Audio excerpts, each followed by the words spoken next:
It took a red diaper baby, one born into a committed activist communist family, dedicating his life's work to the cause, until reason and humanity overcame him, to provide the rest of us the intimate portrait of the inner sanctums of the revolutionary left. For this, we all owe him a great debt of gratitude. I, for one, would not be quite the man that I hope that I am today if it were not for the indispensable work of this man. Ladies and gentlemen, please welcome the 2017 American Freedom Alliance's Hero of Conscience Award recipient, David Horowitz.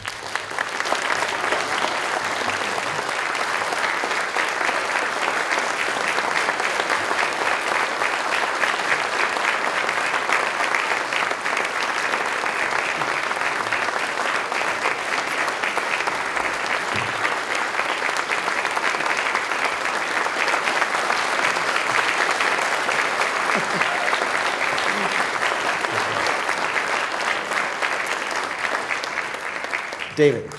The American Freedom Alliance is proud to present the 2017 Hero of Conscience Award to David Horowitz for having the courage to turn his second thoughts into action, thereby becoming one of the most fearless, effective, and important defenders of freedom and of all that is good and right about America. Thank you. Thank you, Howard. I want to thank Karen and the American Freedom Alliance for this honor. And I want to thank Geert Wilders, who is a longtime friend and a champion of our cause, who traveled a quarter of a way around the world to be here tonight. Thank you, here. I have always referred to my David Horowitz Freedom Center as a battle tank, not a think tank. And I have some tank commanders here. Bill Whittle, Bosch Foston, where's Bosch? Who is the artist who won the Mohammed Cartoon Award and does a lot of illustrations for us. And Daniel Greenfield, where's Daniel?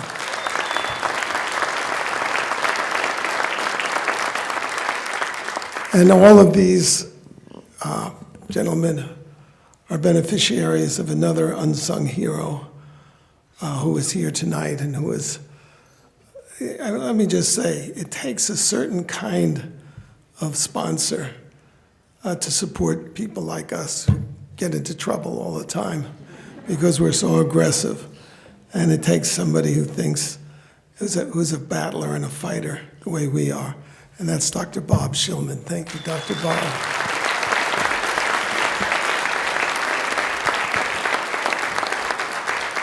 And I want to thank all of you for this support.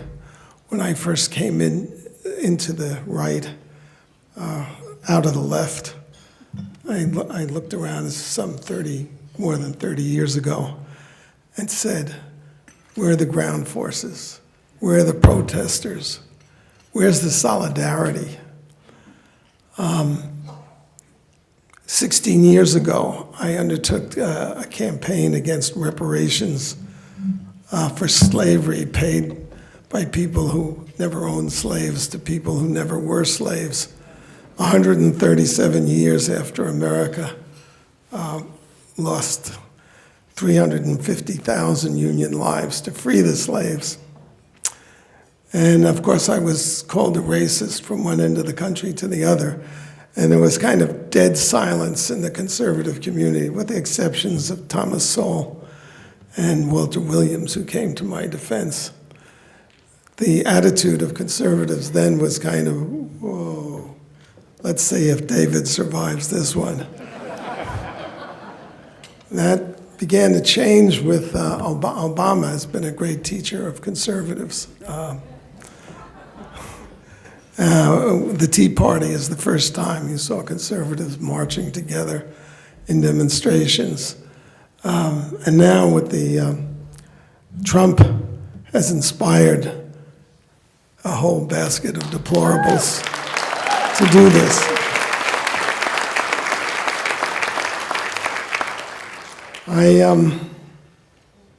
And that's why an event like this, I mean, I'm basically a shy person, you wouldn't know it, but I am.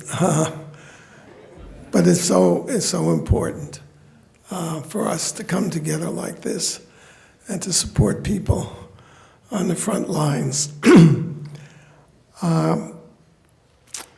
We are in a civil war situation. It's not going to be like the last Civil War because the federal government is so powerful that whoever controls the federal government will control the outcome of this war. So there's not going to be pitched battles. Well, there may be some. There already was one at Berkeley, which we won.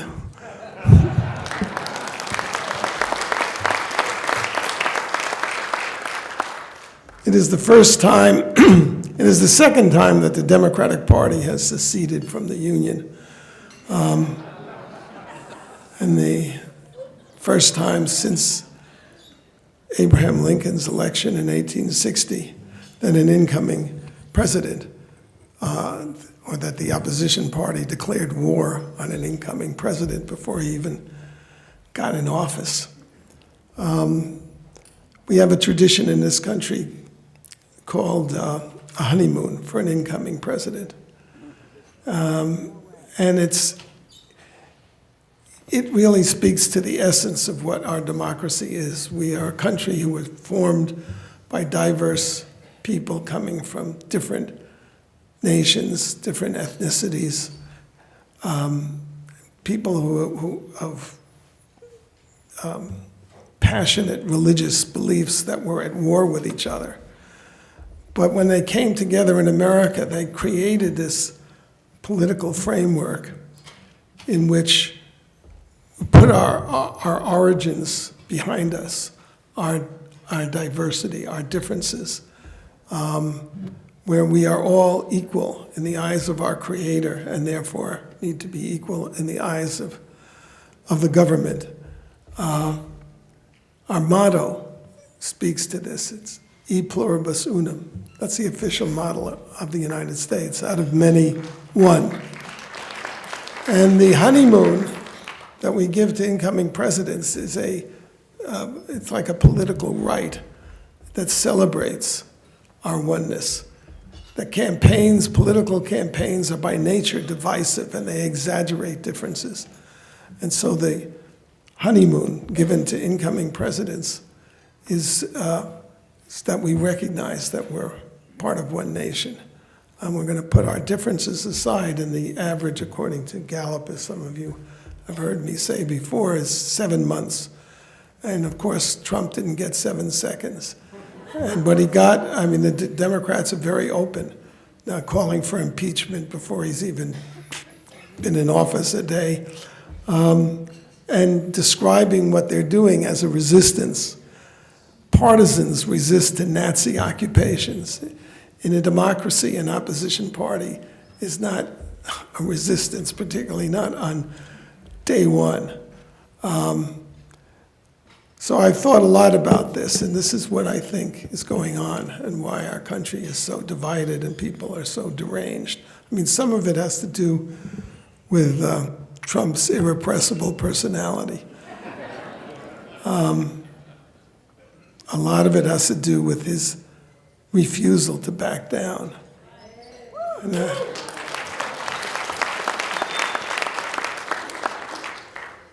but here's what it is. If you think about it, you think, what is the creed of the left, the progressives, the Democratic Party? It's identity politics. It's the antithesis of the American idea. The left describes this as cultural Marxism, if you read leftist analyses of themselves. That is, it's not just the emphasis on the differences, racial differences, ethnic differences, gender differences, but the idea that the relationship between the different parties is one of oppressor and oppressed. And the term of art they have for this is people of color, of course. which is not, as I pointed out, it's not English. We don't have televisions of color. It's an ideological construct, and it's meant to, well, when you think about it, Maharajas in India are people of color. Islamic beheaders in Syria are people of color. Everybody in the world is people of color except white people, who are the oppressors and the bad people. And this is a war. It's an irreconcilable conflict. And the Democratic Party, you have to understand, is the party of Bernie Sanders, who would have been president, except that the crooked Clintons fixed the primaries with the help of Debbie Wasserman Schultz and Donna Brazile. And he is a lifelong communist, Bernie Sanders. The fact that there's a Muslim, not just a Muslim, but a Muslim Brotherhood Muslim, who's the deputy head of whatever he is Keith Ellison, chair of the Democratic National Committee, tells you everything you need to know about this struggle. I believe we have a fighting chance. My head tells me that things are really bad. We've lost our schools. In particular, we have these students here from universities, which might as well be universities of the University of Havana, or the I'm deadly serious, or the University of Tehran, where there is no discourse. There is only the left, where people like myself, but people who are really out there, like Milo Yiannopoulos, can't speak at these campuses, where conservative professors have been purged, and this goes right through to our K-12 schools as well. So the country is in dire straits, and what's necessary is for all of us to fight and hear it, and me can't do it by ourselves. We need you. We need troops. We need all those people who came out for Trump. I was actually very pleased on Armed Forces Day, which was yesterday, I think, that in Thousand Oaks there was a demonstration, Make America Great Again. This is what it comes down to. This is where the rubber hits the road. And I just see this award, I thank you for it, but to me it's just part of us being an army together in this fight.